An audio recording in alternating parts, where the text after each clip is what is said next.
Boom. Touches over touchdowns. What's going on? I'm Rick Rosen with another Boom Fantasy video. That's the name of the game in fantasy football. Opportunity is king, and touches are a key stat in determining fantasy football success. And just to hammer it home, I want to show you guys something. So on the right, we have the top fantasy performers of 2017, and on the left, we have the rushing attempt leaders of 2017, and I've highlighted RB on the right, and you could just see the names are the same. It's identical lists of running backs that touch the ball in high volume on the left and running backs that finish as the top fantasy performers on the right. And just to hammer it home, I'm going to go back to take it back to 2016 and Yep, I went wrong. I went the wrong way. As you can see, it's the same thing in 2016. Elite running backs that touch the ball more will ultimately finish as the top fantasy performers. That's the reality. So what we're looking for is running backs plus 200 carries. And if you've noticed, if we can, maybe above 230, flirting with 240 and above, that's how we're going to ensure an RB1 or a high RB2 for this season. So I've just got a few running backs for this season that I think are going to get a ton of touches and are great values in fantasy this season long, to score a ton of points because they're going to have a ton of opportunity. The first back I want to talk about is Leonard Fournette, and I want to talk about him first because he is the best of the backs we're going to talk about today, but it's important to bring him up because he's getting brought up in the same vein as Kareem Hunt and Dalvin Cook in the end of first round of fantasy drafts, and I think that's a mistake. Maybe in PPR, Hunt might be a better option, but I think Leonard Fournette blows those two backs away, and it is due to workload. You're going to look at a lot of stats that say Leonard Fournette had 268 carries last year, and that's accurate. But he also carried the ball 70 times in 3 postseason games. That's 338 carries. If that's a regular season, that's some LaDainian Tomlinson, Adrian Peterson level stuff. The guy is the definitive workhorse of the NFL, and his team needs him, and his schedule is easier than it was last year. And head coach Doug Marrone has insisted that he's trying to get Fournette more work on third down this year. That'll improve Fournette's targets. He only saw 48 last year, but Chris Ivory and TJ Yeldon combined for 69. Now, Ivory is on the Bills now, so this leaves even more opportunity to Fournette to possibly touch the ball 400 times this season. Get him on your fantasy team. The next guy I want to talk about is Marshawn Lynch, and people think of him as a true workhorse back, and it's true. In Seattle, he had years where he was rushing for at least 280 carries in his best seasons with the Seahawks. Now, last year he had just over 200 in his first year in Oakland since coming out of retirement. He had 208 carries, but he still finished 15th in the league in rushing. He's still got it. Now, nobody knows what's going to happen with the Raiders and John Gruden pulling the strings, but we know that John Gruden wants more smash mouth football. He's talked extensively about wanting to get the fullback more involved,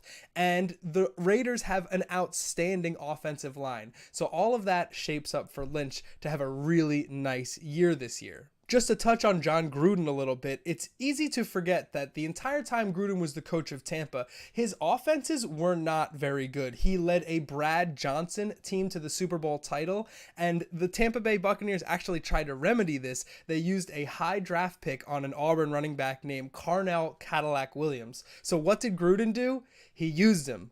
Williams had 515 carries in his first 2 NFL seasons and was never the same after that. Gruden absolutely burnt him out. It's the sign that he loves his workhorse back. He loves to keep a back in the game and bang, bang, bang a defense into submission. That's old school football, and that is what Marshawn Lynch does best. The next guy is Alex Collins for the Baltimore Ravens, and the math is actually really simple on this one. Collins didn't join the Ravens until week 2, and he wasn't the starter until week 10, and even with that, he managed to finish as RB16 in all of fantasy last year. That's just over 200 carries, and he didn't fully have the starting role until week 10. Buck Allen is in the mix on goal line and third down, but make no mistake, this is a running team with Collins as its feature back. The Ravens are going from the 8th toughest run schedule to the 10th easiest running schedule per Warren Sharp. That means a positive game script and a good defense leading to more opportunities for Alex Collins. He should have a monster year, and as high as he is going in fantasy leagues, he's still going too low. My last guy is Jay Ajayi for the Philadelphia Eagles, and I think this is the most controversial one of the four easily, but think about it and I think it makes sense. Now, Ajayi got his start in Miami, where he was a true workhorse back, dominated and was a first-round pick in fantasy drafts last year. Disappointed when he didn't get along with head coach Adam Gase, who prefers more dynamic, more flexible pass-catching backs. So Ajayi was traded to the Eagles and had somewhat of a he had a down year, but he also got traded after the Eagles bye, didn't officially get dealt until Halloween, so really had a rough start with the Eagles and didn't fully get started until late in the season. However, once Ajayi got acclimated with the Eagles' offense, he quickly found himself getting a significant portion of rushes. There was a 5-week stretch from the end of the season up until through the NFC Championship game when Ajayi was averaging 15 touches a game. That is huge because if we extrapolate the data, that works out to about 220 carries for the year. So if that's how the Eagles really wanted to use Ajayi the whole time, it's not inconceivable that that data would apply to this season and we would see those numbers bear out in a very busy year for Ajayi. But wait, there's more. LeGarrette Blount was the leading carry man in Philadelphia last year, so there's a huge hole in the backfield. 173 carries are up for grabs in the Eagles' backfield, and a lot of those came in short yardage and goal line situations. The Eagles have Darren Sproles and Corey Clement mixing for touches, but those short yardage and goal line looks, make no mistake, are going to go to Ajayi, and for a team that likes to take chances and moves the ball down the field as well as anybody, that means more touchdown opportunities for Ajayi. Ajayi is a risk for injury, and you are taking that risk, but I think the upside for him is massive in this offense.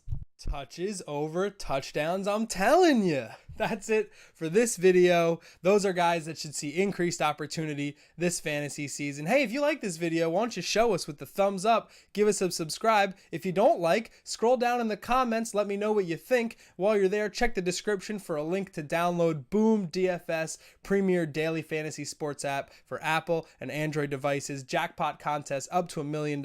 It's dope and you should be playing it. I'm dope. My name's Rick Rosen, and I will see you next time.